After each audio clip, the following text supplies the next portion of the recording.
Why did everyone laugh when she walked in? Maybe it was the sand on her boots, or the faint oil stains on her sleeves. Or maybe it was because she didn't belong here, not in their eyes.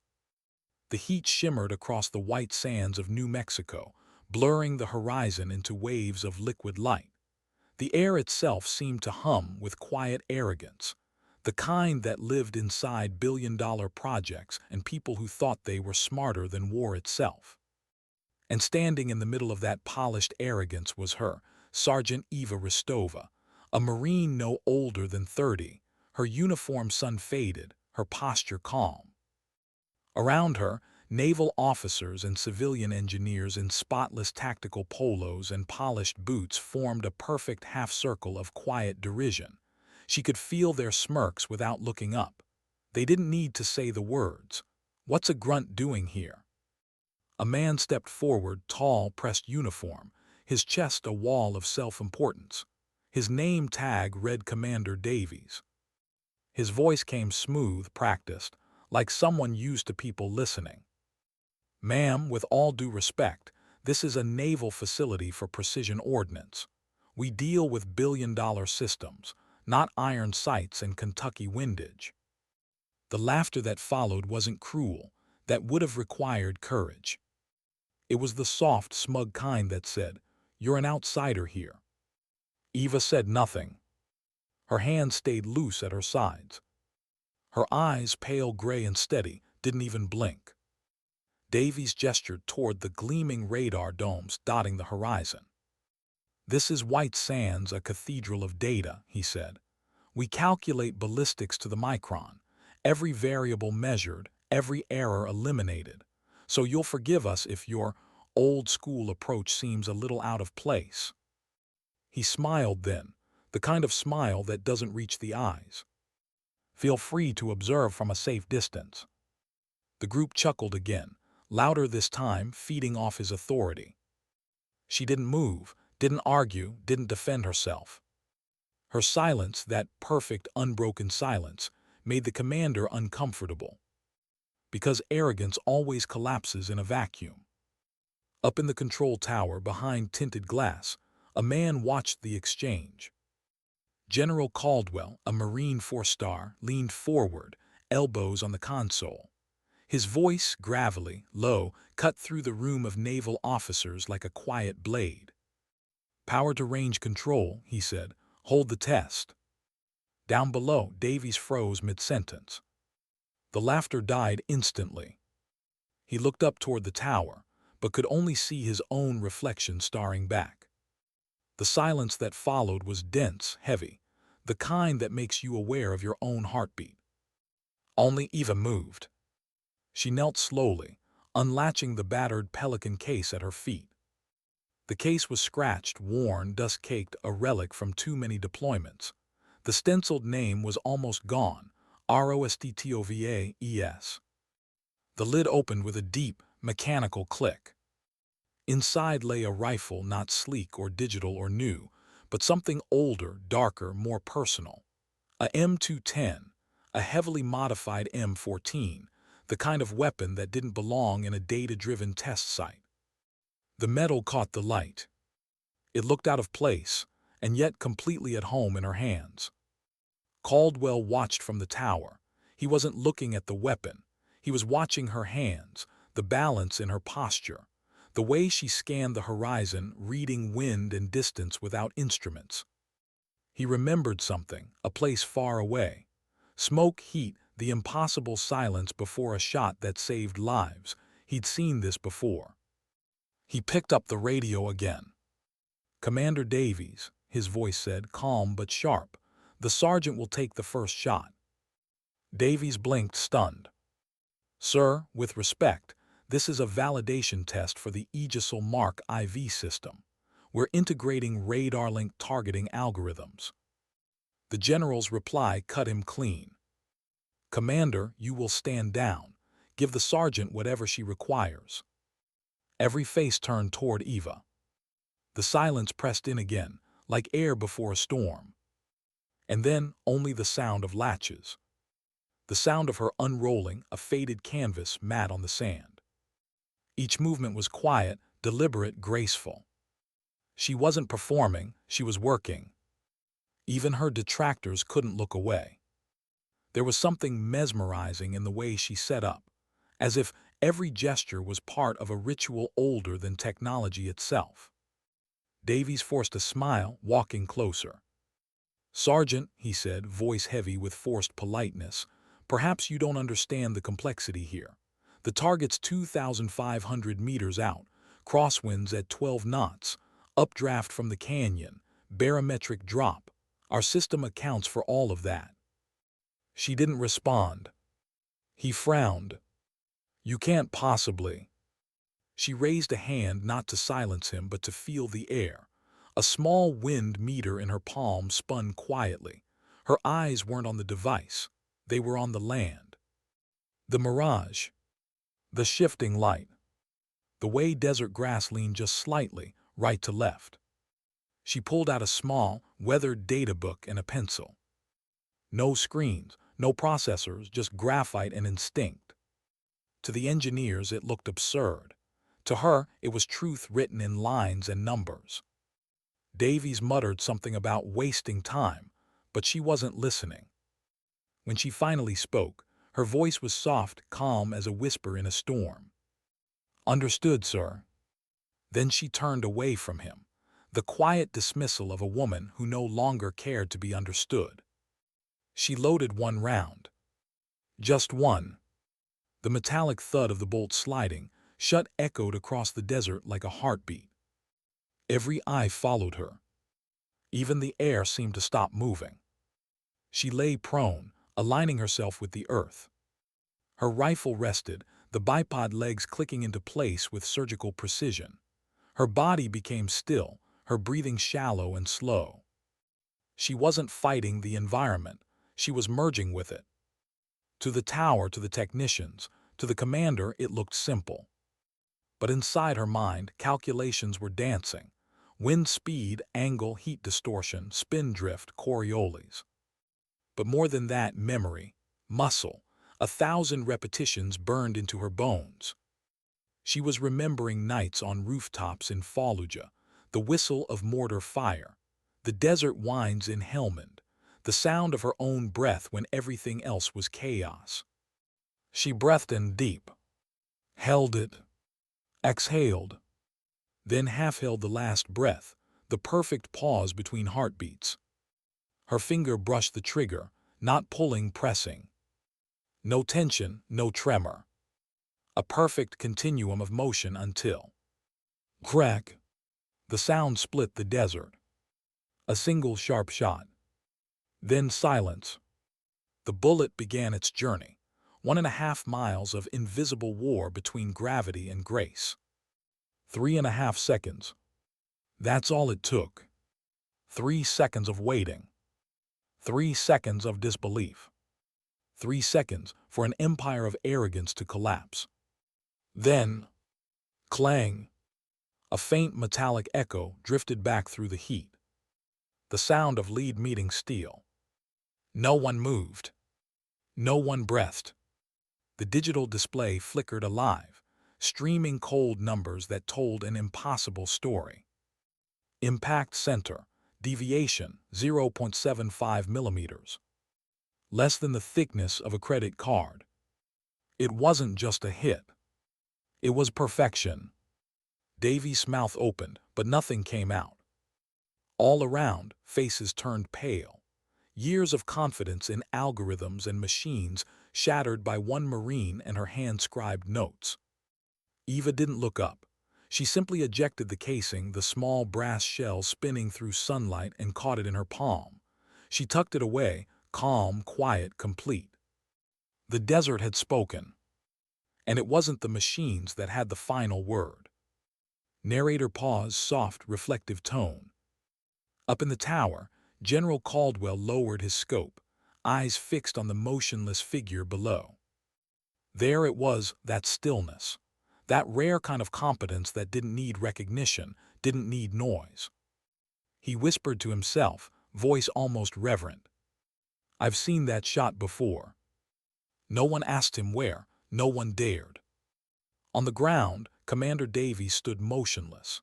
His reflection stared back at him from the glass tower, the image of a man who had just realized everything he thought he knew was wrong.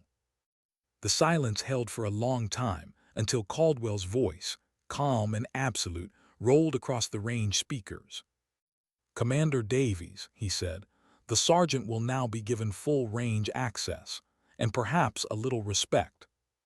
Davies didn't reply. He couldn't, because sometimes silence isn't submission. Sometimes silence is power. And Eva Rosttova had just spoken louder than any man on that field. What happens when silence breaks an entire room? Not through anger, not through shouting, but through proof. The shot still hung in the air. The sound of it, that faint, echoing clang from 2.5 kilometers away, lingered like a ghost over the desert. No one spoke, not the engineers, not the officers, not even the wind. Only the faint hum of electronics filled the space where arrogance used to live. Commander Davies stood rooted to the sand, the heat shimmering around him like a mirage. His jaw had locked halfway open. His thoughts were scrambling for a reasonable explanation.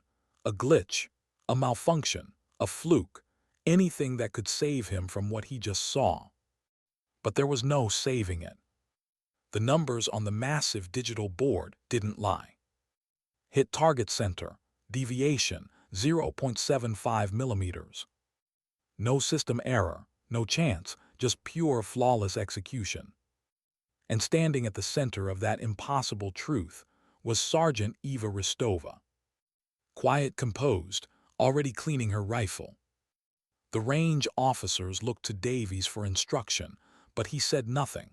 His authority had evaporated, burned away under the weight of reality.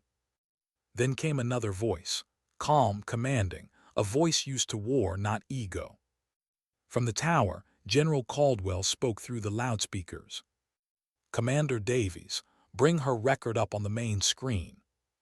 Davies blinked. "Sir." "All of it," Caldwell said, "unclassified first." There was a pause, a heartbeat where no one moved, and then a technician scrambled to obey. The big display board flickered. The numbers vanished, and in their place appeared a single name in stark white letters against black. Rosttova, EVAS, United States Marine Corps. Then the photo loaded. A younger version of her, boot camp sharp, her expression unreadable even then. The data began to scroll. Sergeant Scout Sniper, MOS 317. The crowd stirred. The term Scout Sniper carried its own gravity. Even among soldiers, it was legend. Graduate Marine Corps Recruit Depot, Paris Island, Honor Graduate. Graduate School of Infantry, Honor Graduate. Graduate Marine Corps Scout Sniper School, Quantico, Virginia. The voice of the young officer reading the file began to tremble. Recipient of the Carlos Hathcock Award for High Shooter. The name hit the air like a thunderclap. Hathcock, the mythic sniper whose ghost still haunted every range in America. Someone in the back whispered, "No way." But it was there in black and white, written across the massive screen. Davies could feel the heat rising to his face. He wasn't looking at the data anymore. He was watching the crowd, watching the belief drain from them like water from a cracked vessel. Caldwell's expression didn't change. He simply said, "Continue." The young officer swallowed. Specialized training, high-angle marksmanship course, urban sniper course, seer school, special operations target interdiction. Every word was another hammer blow against disbelief.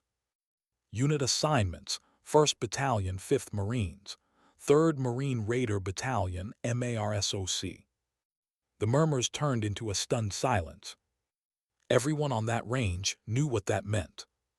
This wasn't just some liaison sergeant sent as a courtesy. She was special operations, a ghost from the deep black corners of the map. Combat deployments: 7. Afghanistan, Iraq, Syria, multiple commendations for valor, Silver Star, bronze star with V device, Purple Heart, Navy Commendation Medal. The list went on too long, too heavy. It didn't read like a career. It read like a history book. By the time the officer reached the end, his voice had gone soft. He didn't sound like a man reading a record anymore.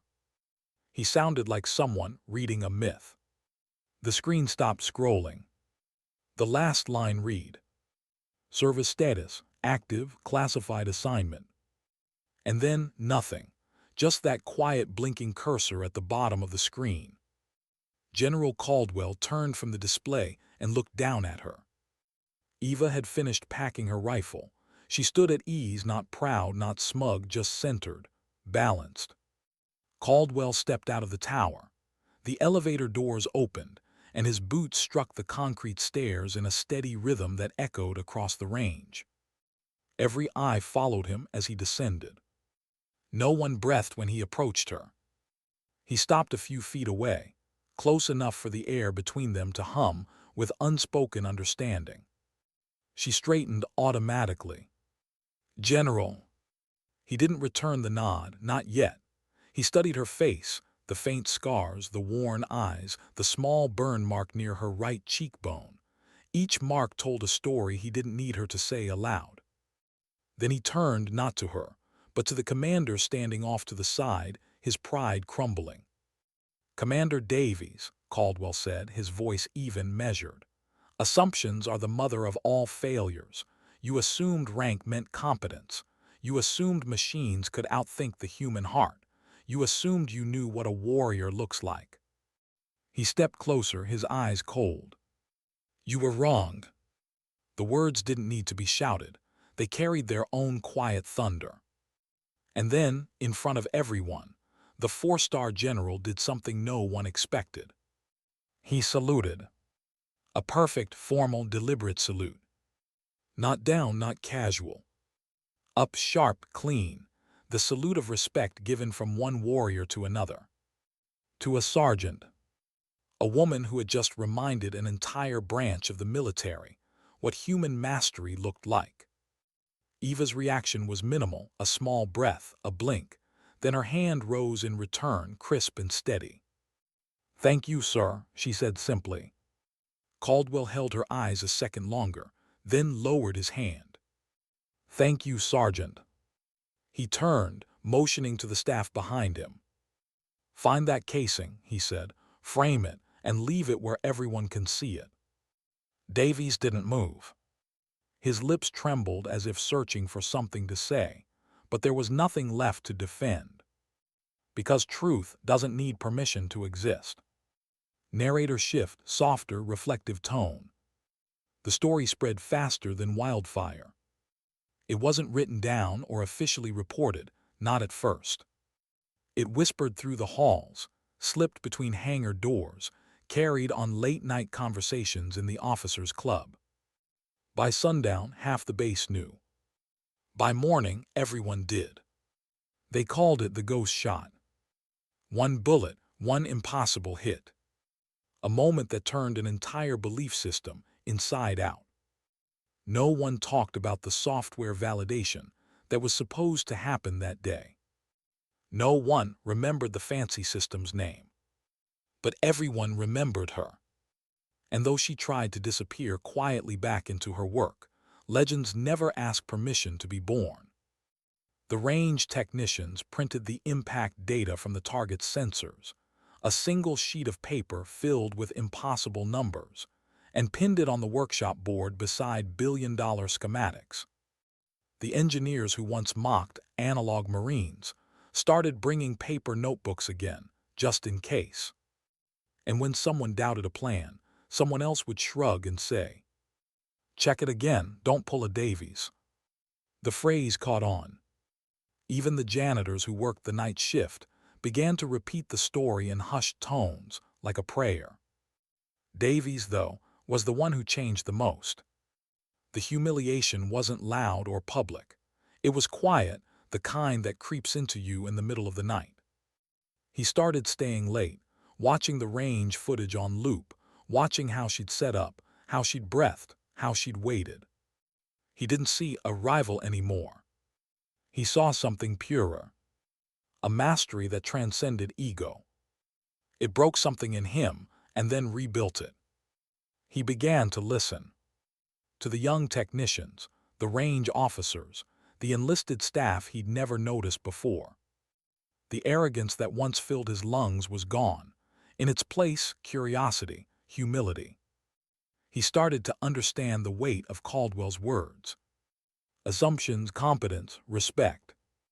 And quietly, without asking, he began to live differently. Eva didn't stay long.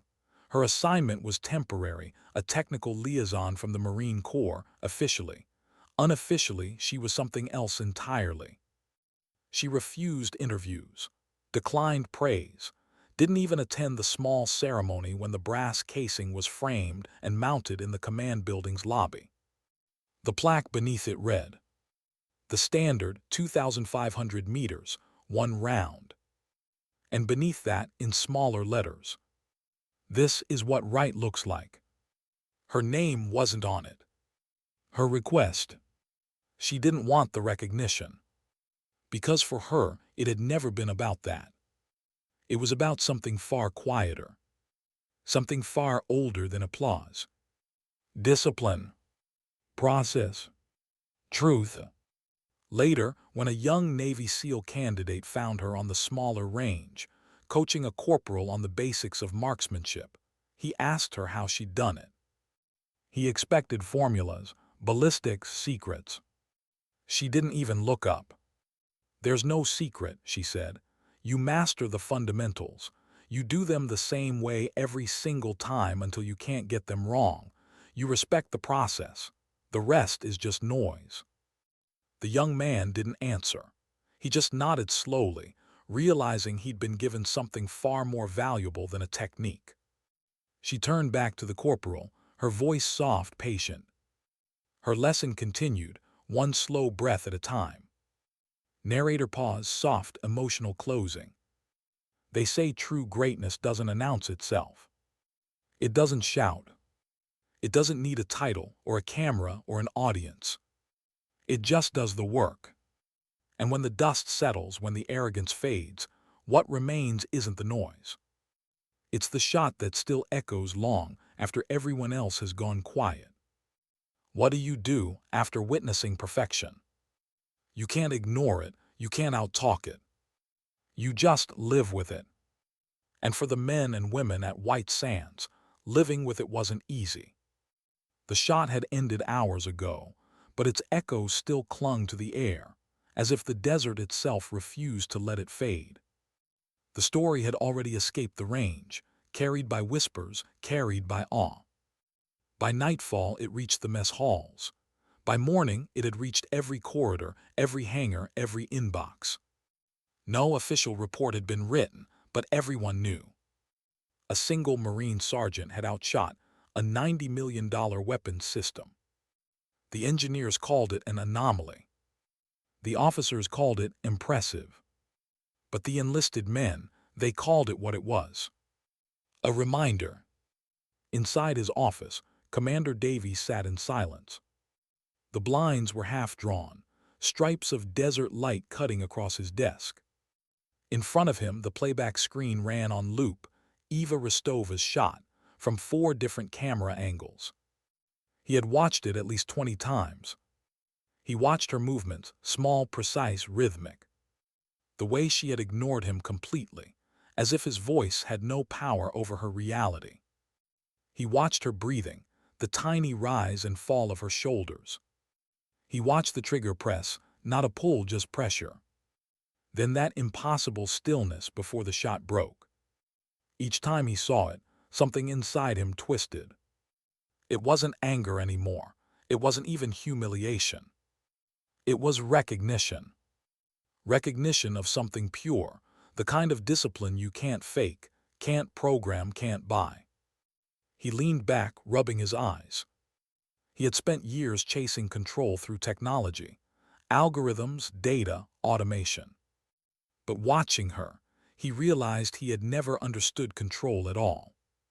Control wasn't about dominance. It was about harmony. heard the rifle, the land, all moving as one, not fighting each other. He pressed pause. On the screen, her face froze mid-breath, eyes focused, calm, untouchable. For the first time, Davies whispered something he'd never said before. "I was wrong." Upstairs in the general's quarters, Caldwell stood by the window, coffee untouched in his hand. He'd seen decades of war, he'd seen talent, he'd seen arrogance. But he'd never seen silence carry that much weight. He thought back to the first time he'd heard her name, Rosttova. A file buried deep in MARSOC channels, classified enough to make most officers stop reading. He'd glimpsed the reports, the kind that never made the news. Operations that ended wars before they started. Targets neutralized without trace. And one line that had stayed with him. Effective range confirmed beyond known parameters. He hadn't believed it then. But today, he'd seen it with his own eyes. He smiled faintly, not out of pride but gratitude. Because in an age of machines and politics, someone had reminded him what human skill still meant. He set the cup down. He wasn't thinking about her shot anymore. He was thinking about the lesson. He whispered to himself, words meant for no one. The standard, that's what it is now. And he knew that single round had set a new bar not just for shooting, but for everything. By noon, the range technicians found the spent brass casing, half buried in sand. They held it up like treasure, turning it in the sunlight. The metal gleamed faintly, scarred, imperfect, real. They cleaned it, polished it, mounted it upright in a small display case made of brushed steel and teak. A simple plaque beneath it read, 2,500 meters, one round, the standard. They placed it in the lobby, right between the flags of the Navy and the Marine Corps. No one walked past without slowing down. No one ignored it. Because deep down, every one of them knew that little brass shell wasn't just a relic. It was a mirror. And mirrors have a way of forcing people to look at themselves. The changes started small. A young radar technician who used to trust only numbers began taking notes by hand. A flight systems engineer started asking the range operators for their gut instinct before every test. Someone pinned a sign above the simulation computers. Check it twice, the land doesn't lie. In the cafeteria, people started saying things like, would Rosttova approve? At first it was a joke, then it was. They called it the Rosttova standard. And quietly, it began to shape everything. For Davies, that standard became personal. He didn't know what redemption looked like, not yet, but he wanted to find out. He began visiting the enlisted quarters, sitting with the technicians during night shifts, asking them how they thought the systems could improve. He listened. He wrote things down. And every time he felt his old arrogance trying to surface, he thought of her face, still, calm, indifferent. He started to change how he led. During briefings, he stopped talking first. He'd let the youngest sailor in the room speak before he did. At first they were cautious, waiting for the trap. But there wasn't one. When he disagreed, he asked questions instead of giving orders. Within weeks, people noticed. Something had shifted. For the first time in years, Davies wasn't performing command. He was earning it. General Caldwell noticed, too. He called Davies into his office one morning. The commander stood stiffly, unsure whether the meeting was praise or punishment. Caldwell just nodded toward the lobby display. You go see that every day. Davies hesitated. Yes, sir. Good, Caldwell said. That's what it's there for, not as a trophy, as a reminder. Davies nodded slowly. A reminder of what, sir? Caldwell smiled, faint but genuine. That the loudest voice in the room isn't always the smartest one. The commander didn't reply. He didn't have to. Weeks passed. Eva was still at the facility, quiet, punctual and visible. She never mentioned the incident, never brought attention to herself. If anyone congratulated her, she'd nod politely and walk away. If someone tried to interview her, she declined without a word. To her, the shot had been a task, nothing more. But others wouldn't let it fade. The story turned into something more than gossip. It became a lesson whispered between ranks. Respect the fundamentals. Don't underestimate quiet people. Don't mistake stillness for weakness. Even the youngest recruits began carrying notebooks. Even the scientists stopped mocking field skills. Somewhere, the lines between Marine and Navy blurred a little. One afternoon, Davies found her again. She was in a maintenance bay, sitting cross-legged on the floor, cleaning the bolt assembly of her rifle. No audience, no ceremony, just methodical focus, each movement slow, meditative. He stood there a moment before speaking. "Sergeant." She looked up, neutral, patient. "I wanted to say," he paused, searching for the right words, "I was wrong about you, about everything." Her gaze didn't waver. "Apology accepted, Commander." He nodded. There was no warmth in her tone, but no hostility either. Just truth, unadorned and final. She went back to cleaning the rifle, the faint metallic clicks filling the silence between them. Davies stayed a few seconds longer, then left.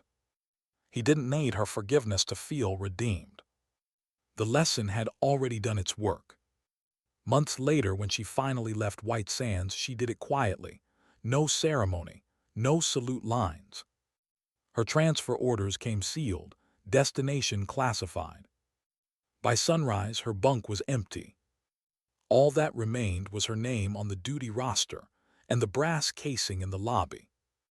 But somehow, her absence felt heavier than her presence ever had. Because silence leaves echoes, and hers was everywhere. Narrator tone slows, softer, reflective. At the evening mess, officers would glance toward the lobby as the sun dipped low, catching the casing's glow through the glass. They'd lower their voices, like in a chapel. A janitor polishing the floor would pause for a second to look at it, remembering the day the whole world went quiet. And sometimes, late at night, Commander Davies would stand there alone, staring at the tiny monument of brass and steel. He never touched the glass. He just looked. And every time he did, the same thought passed through his mind. That one round, that single perfect act, had done what no speech, no memo, no command could have done. It had changed the culture. It had humbled him. It had made him human again. The legend kept growing, not through official channels, but through the quiet repetition of truth. A test pilot would mention her name during a safety brief. A sniper instructor would reference her data book. A young recruit, struggling with confidence, would whisper her story before qualification day. It wasn't worship, it was standard. The Rosttova standard. And those who understood it knew it wasn't about being perfect. It was about being disciplined enough to try. Narrator final reflection, soft. Some legends shout. Others whisper. And then there are the ones that don't speak at all. Eva Rosttova's story wasn't about glory or recognition. It was about precision, humility, and a truth the desert itself seemed to hold in its breath for. That the world doesn't remember noise. It remembers impact. And sometimes, dignity doesn't speak. It simply acts. How far can one round travel? Not in distance. In consequence. Weeks passed, but the echo of that single shot kept rippling outward. Through corridors, through mess halls, through minds that had once believed perfection was a line of code. The plaque in the lobby gleamed softly every morning. People slowed when they passed it, even if only for half a heartbeat. Some saluted, some whispered. Most just looked, quietly aware that they were walking past a standard carved from silence. And somewhere in the desert wind, the story kept telling itself. At headquarters, policy officers began rewriting their training outlines. They didn't call it the Rostova Doctrine. That would have embarrassed her. But that's what it became. A single line added to the range regulations. Operator judgment supersedes system confidence. It was small, buried among technical clauses, but it changed everything. Now every time a computer flagged a correction, someone asked, would Rostova trust that data? It wasn't rebellion. It was accountability, human accountability. Even the engineers, once so sure that numbers never lied, started to feel the weight of that question. They ran more field tests. They learned the wind. They watched the land. They learned humility. General Caldwell felt it too. He had been in the Corps long enough to know that legends could corrupt as easily as they could inspire. So he used hers carefully.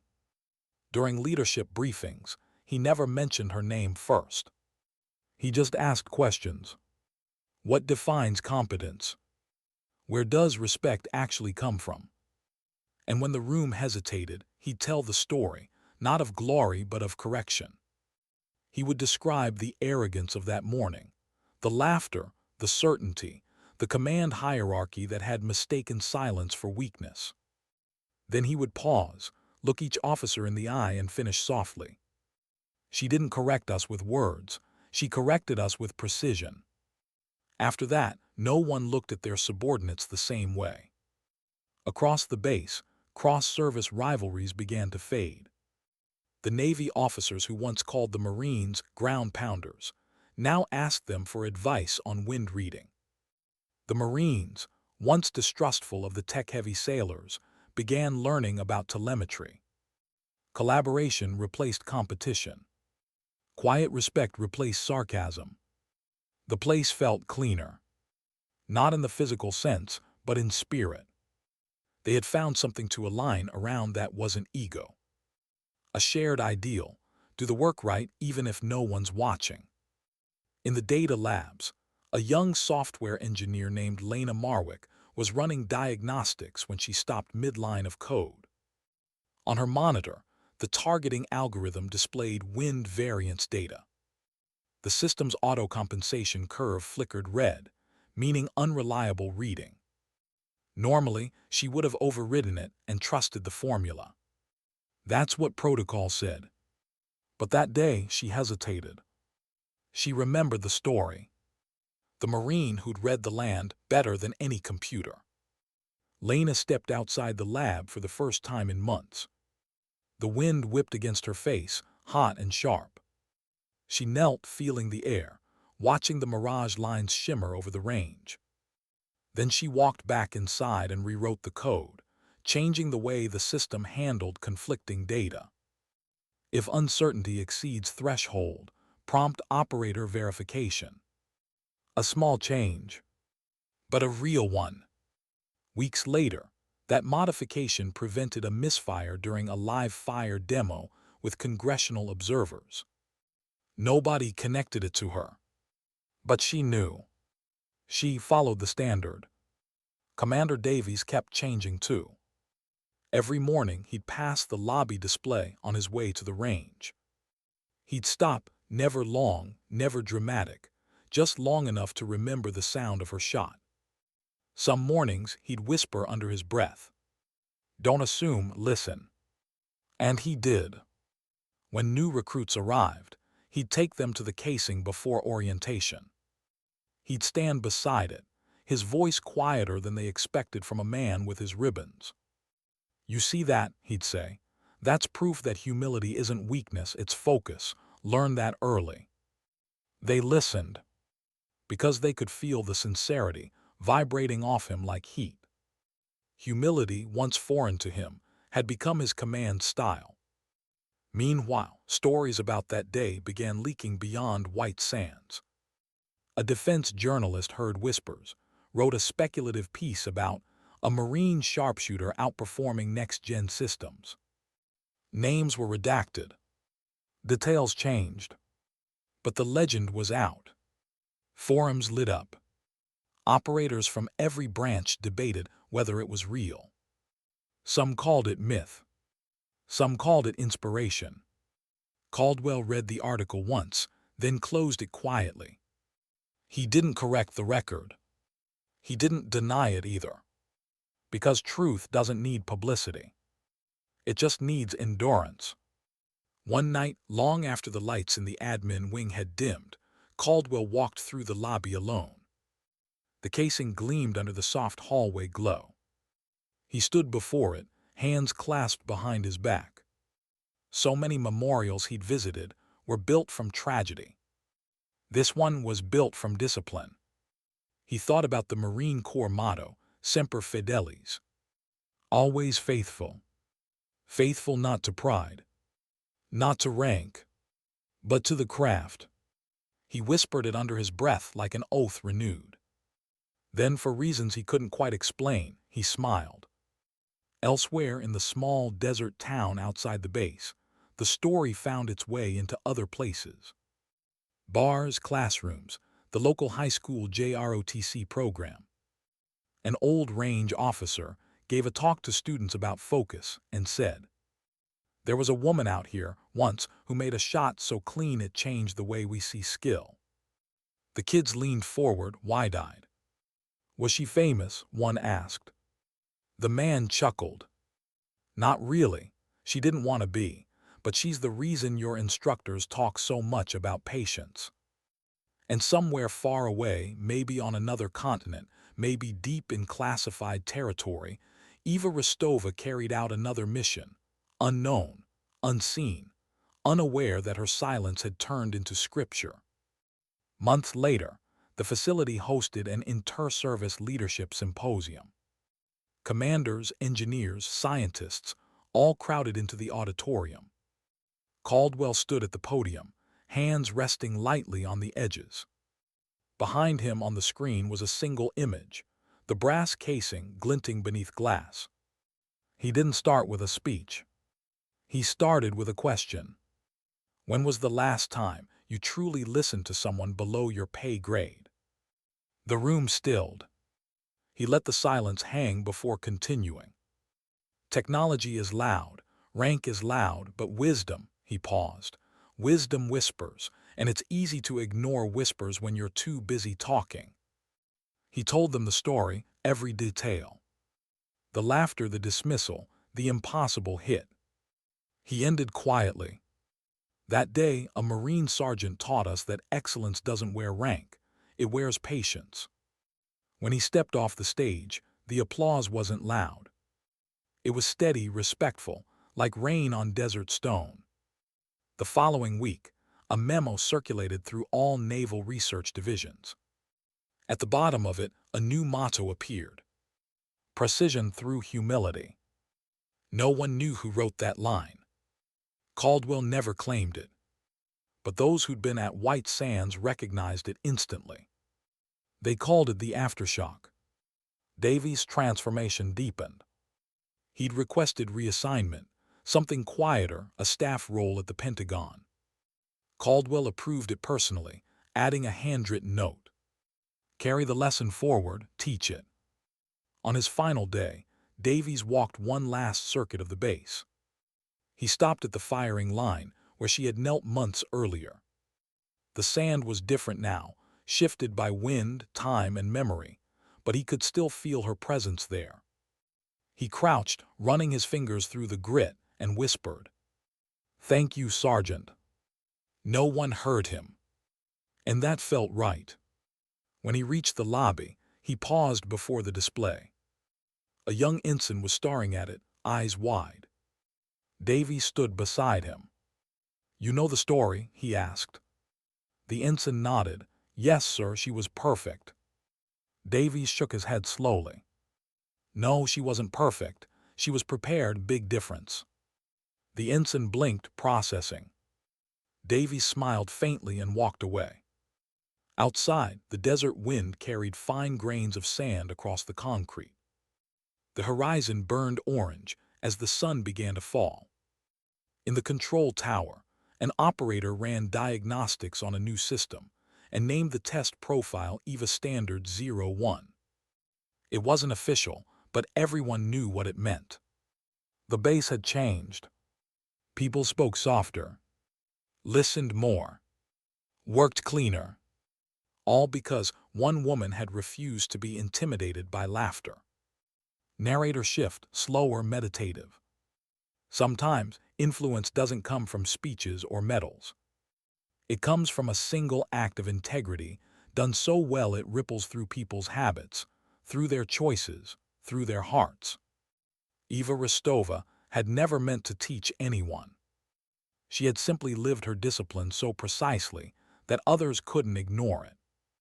The round she fired had reached the target in 3.5 seconds. But the lesson it carried was still traveling, slow, unstoppable, eternal. Because the real trajectory of a perfect act isn't measured in meters. It's measured in the distance between arrogance and understanding. That night, as lights dimmed across the compound, the casing in the lobby caught the last gleam of the sunset. It glowed faintly, gold against the darkening glass. The janitor passed by, mop in hand, and paused to wipe away a speck of dust from the case. He whispered softly, almost like prayer, "Still shining." And the light answered back in silence. How far can a story travel when no one claims to own it? Farther than any bullet. Farther than any broadcast. Months had passed since the shot that silenced White Sands, but its resonance had only deepened. What began as gossip had evolved into doctrine. What began as embarrassment had become identity. They called it the Standard. 2 words whispered with a kind of reverence, not for a person, but for an idea. The first signs appeared quietly, buried in paperwork. A training manual revision. A minor note in a leadership curriculum. Human intuition remains the final check of all autonomous systems. It looked like bureaucracy on the page. But in spirit, it was revolution. Commanders across testing facilities began citing the White Sands event as a case study in humility and precision. They removed names, they didn't need them. The story itself carried enough gravity to bend attitudes. Officers who had never set foot in the desert began using the phrase, "Run it through the Standard." It meant double-check, slow down, earn certainty. And just like that, Eva Rosttova's silence became policy. Far away, on a naval gunnery range in Virginia, a lieutenant was struggling to calibrate an automated targeting array. The data was clean, but something felt off. Wind drift seemed inconsistent, atmospheric pressure readings too perfect. He hesitated, hearing an echo of a story he'd never witnessed but somehow knew by heart. He switched the system to manual, recalculated by hand, adjusted one variable, barely a fraction of a degree. When the shot landed, the impact pattern aligned perfectly. The technicians cheered. The lieutenant just nodded and murmured, "Respect the process." No one knew why he'd said it. But the phrase spread through the unit like wildfire. At the Marine Scout Sniper School in Quantico, recruits now studied a case file labeled Training Film 47A. No names, no faces. Just grainy footage of a single impossible shot across a white desert. The instructor let the clip play once. Then he turned to the class, voice gravel-low and deliberate. "That's the benchmark," he said, "not the distance, the discipline." One recruit raised a hand. "Sir, how do you even train for that level of focus?" The instructor smiled faintly. "You don't train for it, you live for it." The story even drifted beyond uniforms. In defense laboratories, civilian scientists began keeping small notebooks beside their terminals, handwritten logs of intuition. Analog backups, they called them. But deep down, they were a salute to her, to the woman who trusted her senses as much as science. One engineer taped a quote to his monitor. The land doesn't lie. He didn't know who said it first. He just knew it felt right. Meanwhile, General Caldwell had been summoned to the Pentagon for a leadership symposium. He'd become something of a quiet celebrity, the general who'd witnessed the shot. But he didn't talk about it the way others expected. When they asked for the classified version, he gave them the human one. She reminded us that competence doesn't need ceremony, it just needs consistency. He'd pause there, letting the silence breathe. She wasn't teaching us how to shoot, she was teaching us how to listen. Every time he spoke, the audience leaned forward, not because he was a general, but because he was humble enough to sound uncertain. That in itself was new. In the months that followed, the Department of Defense quietly rolled out a new ethics and leadership module for officer candidates. It was titled The Human Element. The opening line read, "Technology amplifies skill, but cannot replace judgment." It didn't cite Eva Rosttova by name, but Caldwell knew exactly whose ghost had written it. Back at White Sands, the plaque in the lobby never lost its shine. Not once. Someone no one knew who polished it every night. The janitorial logs didn't mention it. The security footage never caught it. But every morning, it gleamed like a sunrise. The technicians called it maintenance by faith. Because faith was what kept the story alive. Faith in the unseen, the uncelebrated, the quiet professionals who carried standards like hidden armor. Commander Davies, now stationed at the Pentagon, carried that faith too. He'd become a new man, steady, patient, unrecognizable to those who remembered the old one. His colleagues called him the listener. He was the officer who paused before replying, the one who read reports twice, the one who asked the most junior analysts what they thought first. And when someone complimented his patience, he would smile softly and say, "I earned it the hard way." Late at night, when the office was empty, he'd glance at a small item on his desk, a miniature brass casing mounted on a steel base, an exact replica of the one at White Sands. A gift from Caldwell before he'd left. The plaque beneath it read simply, "Lesson accepted."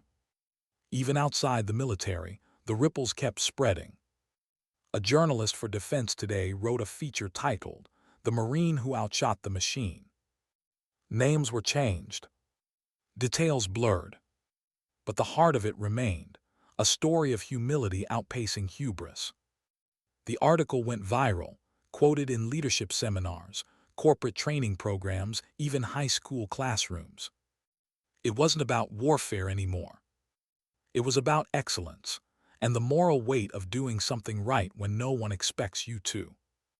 Across the country, a retired gunnery sergeant read the article at his kitchen table. He smiled, sipping his coffee. He never met her, but he understood her completely. He whispered, "That's the Corps I remember." And somewhere, perhaps on a flight line or an unmarked base overseas, Eva Rosttova packed her gear in silence, unaware that she'd become the unnamed center of a quiet revolution. Months later, Caldwell visited White Sands again. The base looked the same, but something in the air felt different. More grounded, more deliberate. He stepped into the lobby, his reflection merging with the glass case. The casing glinted back at him, steady and unassuming. A new inscription had been added beneath it, small and almost hidden. Standard adopted fleet-wide, 27 installations. He smiled. He hadn't ordered that addition. Someone else had, probably one of the engineers who used to mock Marines. Progress didn't need permission anymore. He walked through the facility, greeting familiar faces, old and new. He stopped at the range where the shot had been fired. The sand was smooth again, leveled by time, but the air still carried that peculiar reverence, like a church built from light and dust. A young Marine corporal was on the firing line, aligning his sights. Caldwell watched him work, calm, patient, exact. When the round fired, the sound cracked clean across the range. The corporal exhaled, checked the scope, then looked up. "Hit," he said softly. The instructor beside him nodded. "Not bad, little high. Why?" The young Marine paused. Didn't wait long enough between heartbeats. The instructor smiled. "Good, you're learning." Caldwell turned away, smiling too. The standard lived on. That night, the general attended a small dinner with senior officers.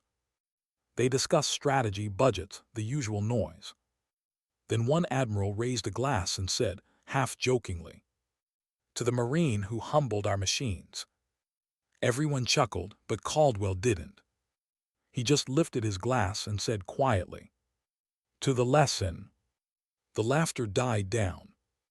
For a few moments the table went still, the weight of his tone settling like dust. Outside, the desert wind rolled across the base.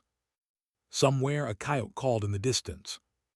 The stars came out, the same stars that had hung over her the day she fired that shot. Caldwell walked to the edge of the compound and looked out across the horizon. He remembered her calm, her poise, the unbroken silence that had said more than any salute ever could. He whispered softly, "You did it, Sergeant. You reminded us who we are." The wind carried his words away, scattering them across the dunes, joining the same air that had once carried her bullet. Narrator voice slows, soft, reflective tone. Legends often begin with noise, battles, speeches, headlines. But the ones that last begin in silence. They start when someone does something right, not for praise, not for history, but because they know the difference between good and perfect. Eva Rosttova never asked to be remembered. She just aimed, breathed, and trusted herself. And now, years later, her precision still hums through hallways, through training grounds, through hearts. Because true accuracy isn't about the bullet. It's about the character behind it. And that kind of aim never misses. What kind of person becomes that still? What kind of mind can hold perfect focus while the world tries to shake it apart? They called her a legend now. A myth. A standard. But legends always hide something human beneath the armor. And Eva Rosttova, she was human. Painfully so. It had been weeks since she'd left White Sands. The heat of New Mexico, replaced by the bitter cold of a place that didn't officially exist. An isolated forward installation tucked deep into the mountains, the kind of base where silence wasn't discipline, it was survival. Her orders were simple, though the mission was. A classified Overwatch detail, somewhere east of nowhere. She never asked who the targets were, she never asked why. She just did the work. Because for her, the job was never about the enemy. It was about control, the one thing life had taken from her long ago. Inside her barracks, the light was dim. A cot, a duffel, and her rifle case, nothing else. On the small metal table sat her old leather data book, its edges curled, its pages scarred from years of use. She opened it slowly, running her fingers across the first page. The ink had faded, but the handwriting remained clean, deliberate. Tiny wind notes, distance logs, small sketches of terrain. And one line, written years earlier, almost erased by time. Wind doesn't lie, people do. She stared at that line for a long moment. Memory is a strange thing. It doesn't ask permission. It sneaks up through sound, smell, or silence. For her, it came with the faint scent of oil and sand. And suddenly she was back there, not at White Sands, but in another desert entirely. Afghanistan. 12 years earlier. A night operation, the kind no one talked about afterward. Her team was pinned down in a wadi, 5 Marines against 40 insurgents. No air support, no comms. She could still feel the heat of her rifle barrel, still hear the pounding of her heart under the static of radio silence. Her spotter, Corporal Hayes, had taken a round through the shoulder. He'd gritted his teeth, refusing morphine, whispering coordinates while bleeding out. "You're the last gun, Eva," he'd rasped. "You see it, you stop it." She had seen it. An RPG team setting up on the ridge. 2 seconds to act. No margin for error. The shot had been clean. But when she looked back, Hayes was gone. He'd died without a sound. That was the night she stopped talking much. The night she learned that noise doesn't change the outcome, action does. It was also the night she started writing her data book like scripture. Every shot, every condition, every lesson written by hand. She carried that book everywhere. Not because she needed it, but because it reminded her of him. He used to joke that the land tells the truth if you listen. It became her mantra. It became her silence. Now, years later, in the cold quiet of another undisclosed base, she turned a page and added a new note. White Sands 2500M, 1 round, no error. She didn't write about the laughter or the humiliation, or even the general's salute. Just the data. Just the distance. Just the truth. Because the shot wasn't about pride. It was about proving, even to herself, that stillness wasn't weakness. It was power earned through restraint. Outside, the wind howled through the ridgeline. She stepped out, breath fogging in the air, rifle slung across her shoulder. Snow fell lightly, the kind that doesn't stick, just floats for a while before vanishing. She found a quiet spot overlooking the valley below. Miles of ice, rock, and silence. She knelt.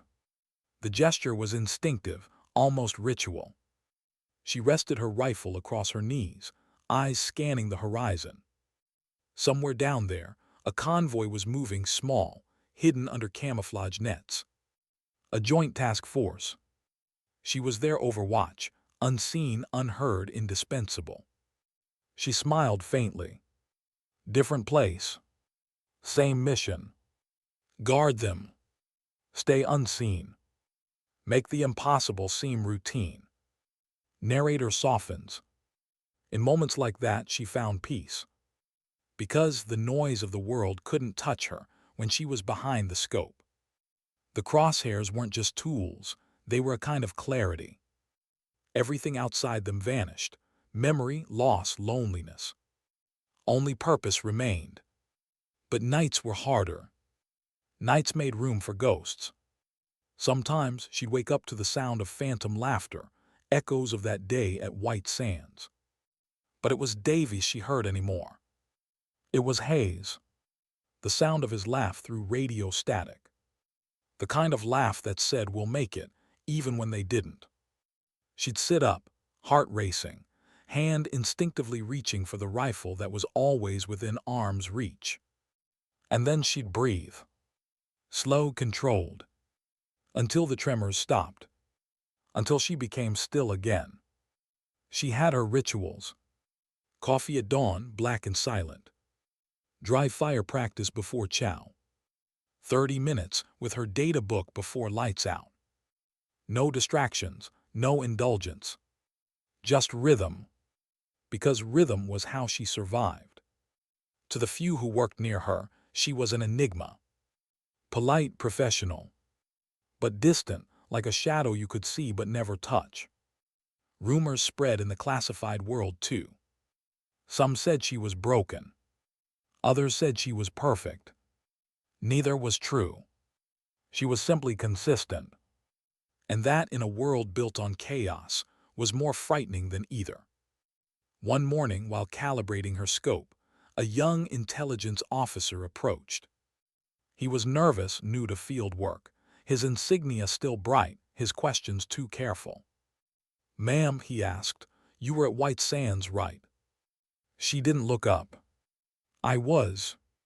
They call it the Rosttova standard. Is that really you?" She glanced at him, a short, unreadable look that made him swallow hard. "It's just a story," she said finally. "Don't believe everything you hear." He nodded, embarrassed. "Sorry, ma'am. I just wanted to say it inspired me." She paused.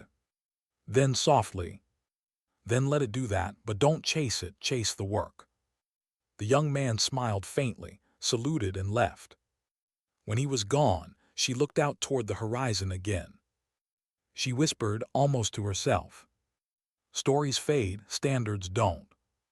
Hours later, the mission alert came through. A reconnaissance drone had spotted movement near the supply route. Possible ambush. Her heartbeat didn't rise. She packed her gear. Within minutes, she was on the ridge, prone, scanning through her scope.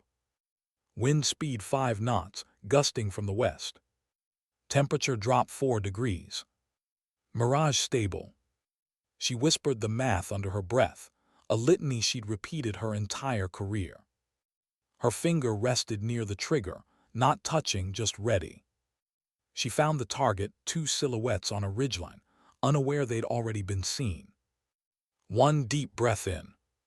Half out. Pause. Crack. The rifle barked once, sharp and certain. Both figures dropped. The convoy below never knew how close they'd been. Narrator low, reverent. For her, it wasn't victory. It was duty. Another task, another life saved, another life taken. She didn't feel pride. She didn't feel sorrow. Just completion. She ejected the casing, pocketed it out of habit, and whispered to the empty wind. One less variable. Then she walked back to the base, leaving no footprints in the snow. That night she wrote the shot in her book. No emotion, no commentary, just facts. Elevation +2, wind 5W, range 1080, 2 confirmed. She closed the notebook, exhaled slowly, and stared at the blank wall of her quarters. There were no photos, no decorations. No sign of where she'd been or who she'd lost. Just the book. Just the rifle. Just the silence. Narrator soft, introspective. People thought her calm came from strength. But calm that deep, it comes from something else. From grief so old it's been folded into discipline. From pain so precise it learned to disguise itself as control. Eva Rosttova wasn't born unshakable.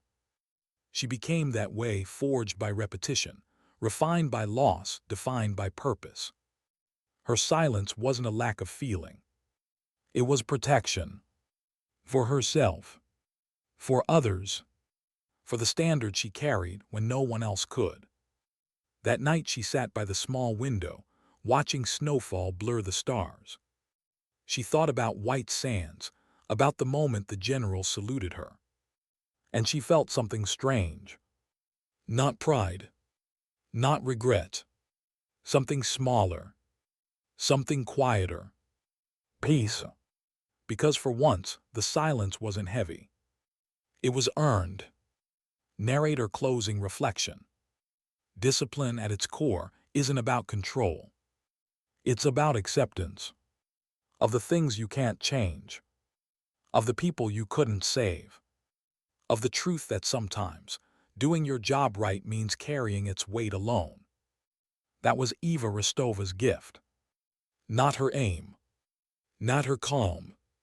But her understanding that silence, when born of integrity, becomes its own kind of voice. And though she lived in shadows, her story, the standard, had already stepped into the light. Because somewhere, miles away, a young Marine was steadying his breath before a shot, whispering her mantra without even knowing her name. Respect the process, the rest is just noise. How does a legend face the world it accidentally created? And what happens when that legend is summoned to serve again, not as a person, but as a symbol? Eva Rosttova didn't want to return. But the message came with the kind of authority no one refused. White Sands Protocol, reactivate. Her old call sign.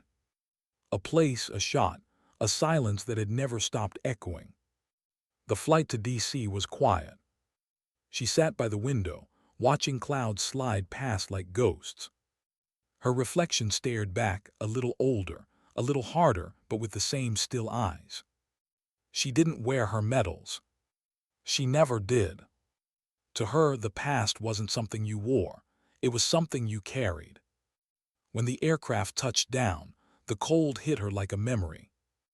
Gray skis, wet air, bureaucracy in every breath. She walked through the terminal unrecognized. And that was exactly how she liked it. At the Pentagon, security was tighter than usual. 2 escorts guided her down sterile hallways lined with mirrors and secrets. At the end stood a man she hadn't seen since that day in the desert. General Caldwell.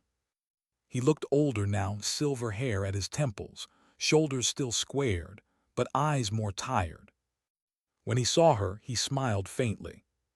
"Sergeant Rosttova," he said softly, "you haven't changed." "You have," she replied. He chuckled. "Age tends to do that, come in."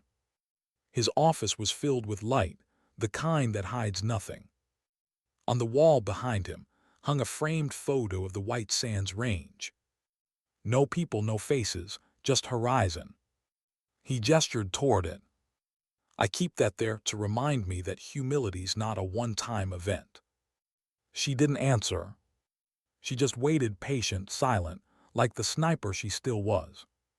He respected that. "You're wondering why you're here," he said. She nodded.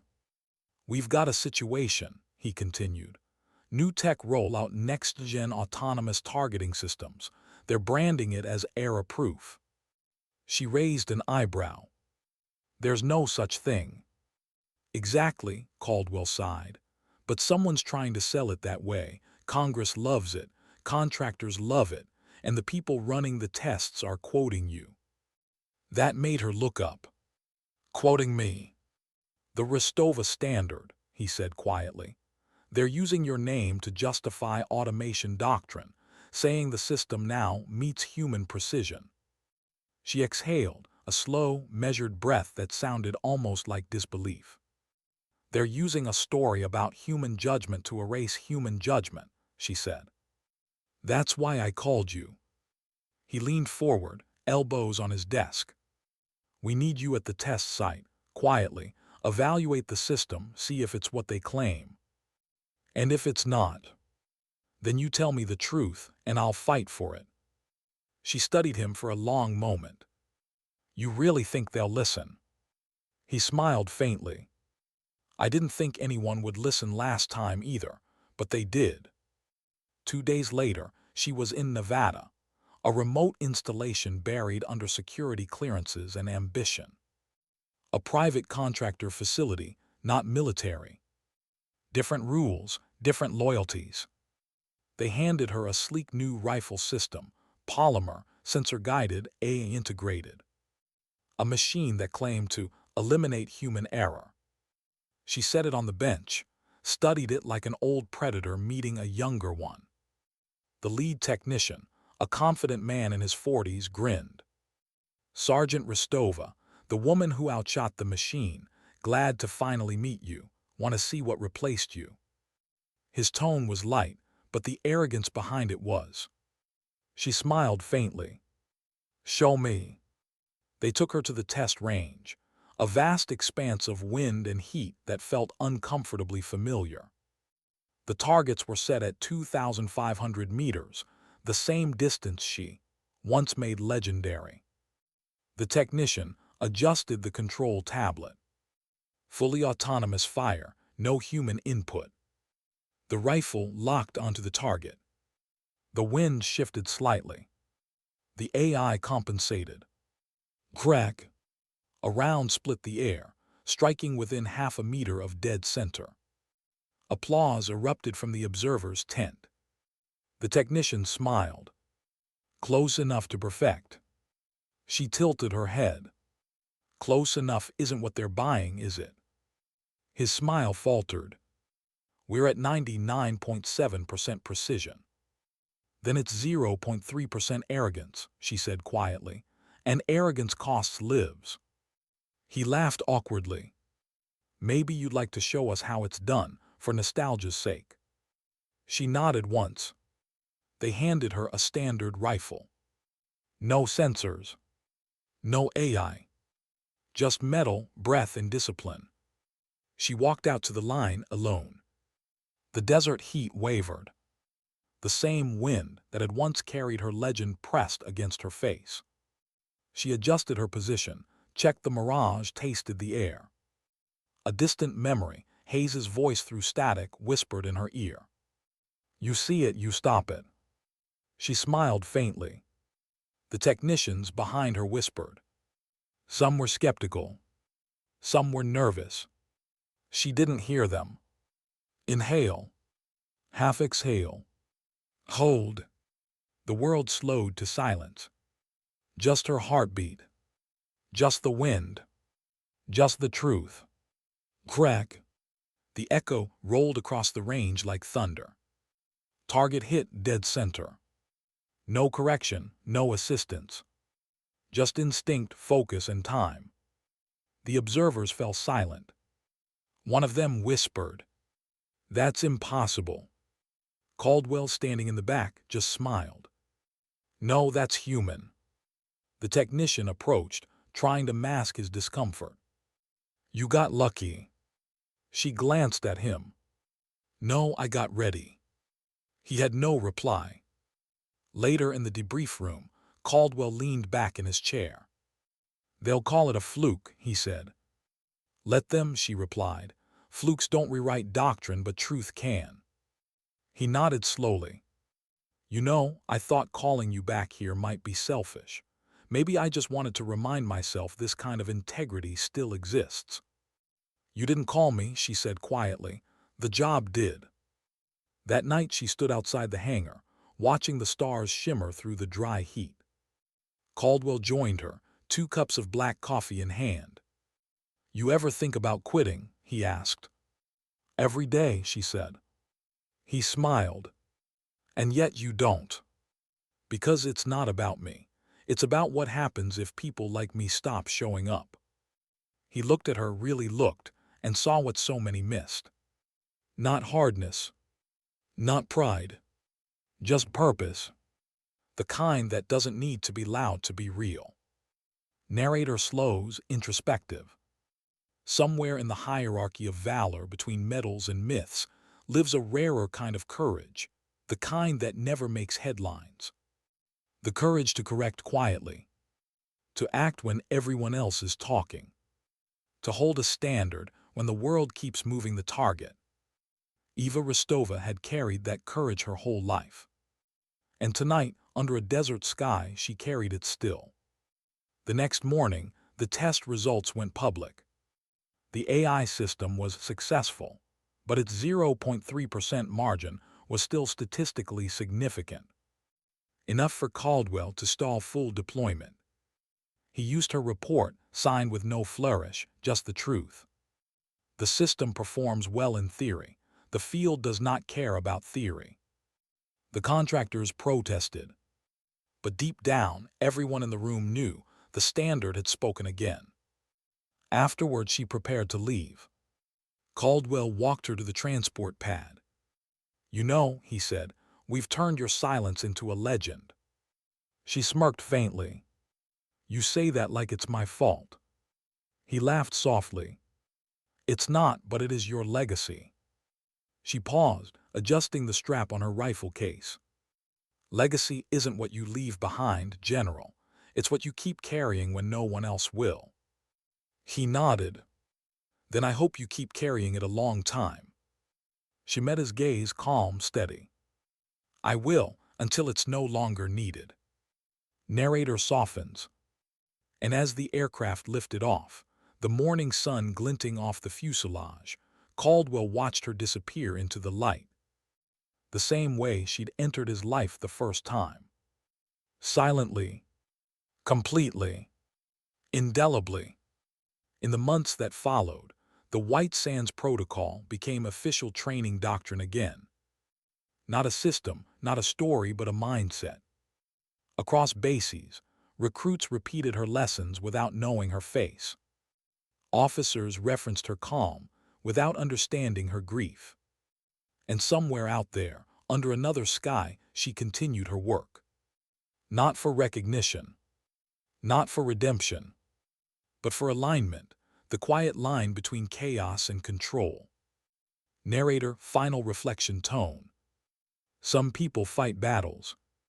Others teach the world how to aim. Eva Rosttova did both, and neither with the same kind of grace. Her legend wasn't the shot she fired.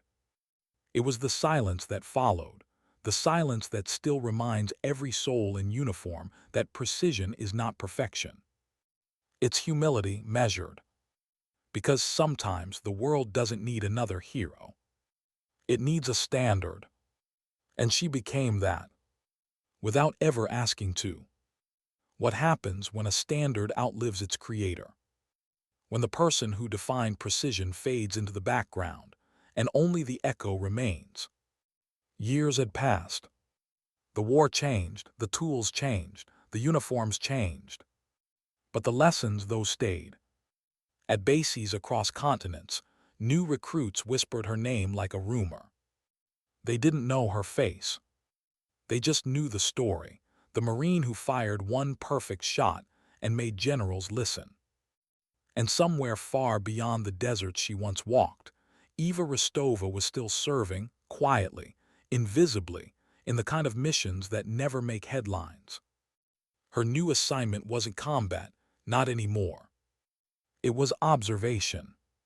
She was attached to a NATO liaison unit stationed near a conflict border, tasked with training local marksmen and evaluating reconnaissance systems.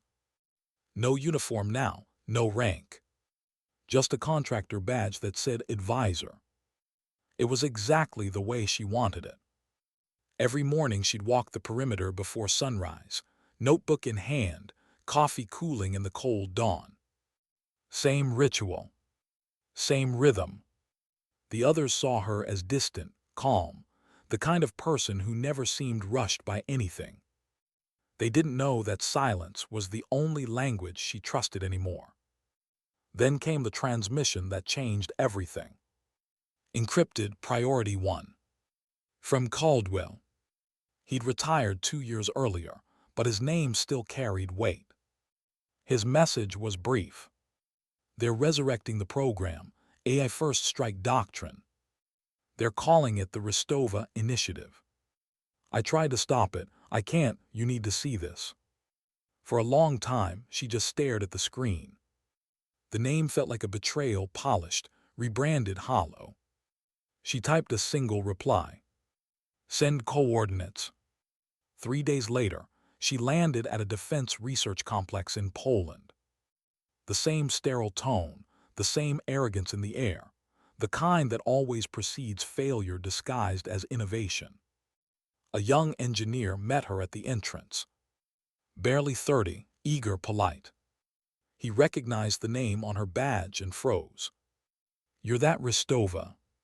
She gave a thin smile. Depends which version you've heard. He laughed nervously. They built this system in your honor, to meet your standard. She stopped walking. My standard was human. He blinked, unsure how to respond. She walked past him, calm but sharp, leaving his uncertainty in her wake. In the testing chamber, a new generation of weapons gleamed under fluorescent lights. Autonomous, silent, elegant. Rows of rifle systems with no triggers, no breath, no hesitation. The lead developer greeted her like a celebrity. Ms. Rosttova, we're honored. You inspired this. She didn't return the smile. Then I suggest you listen carefully. He motioned her toward a monitor displaying test data, thousands of successful firings, near-perfect grouping patterns, automated corrections for wind, humidity, even shooter error. It was impressive. Almost frighteningly so. The system has eliminated human variability, he said proudly. You mean humanity, she replied. He frowned. You don't approve. I don't disapprove. I just know what happens when you start believing the wind doesn't matter. They ran a demonstration. The weapon tracked its target automatically, adjusted, fired. Hit dead center, 2,800 meters. Applause. Excitement. But she wasn't watching the impact. She was watching the data feed, a small irregularity flashing at the edge of the screen. A temperature anomaly. Run it again, she said. They hesitated but obeyed. Same shot, same hit. But the anomaly remained. She stepped closer. You're compensating based on thermal data, not real wind. It's modeling air density, not reading it. It's predicting the truth instead of measuring it. The room fell quiet. At this distance, that kind of arrogance gets people killed. Later that night, she found Caldwell waiting in the observation room.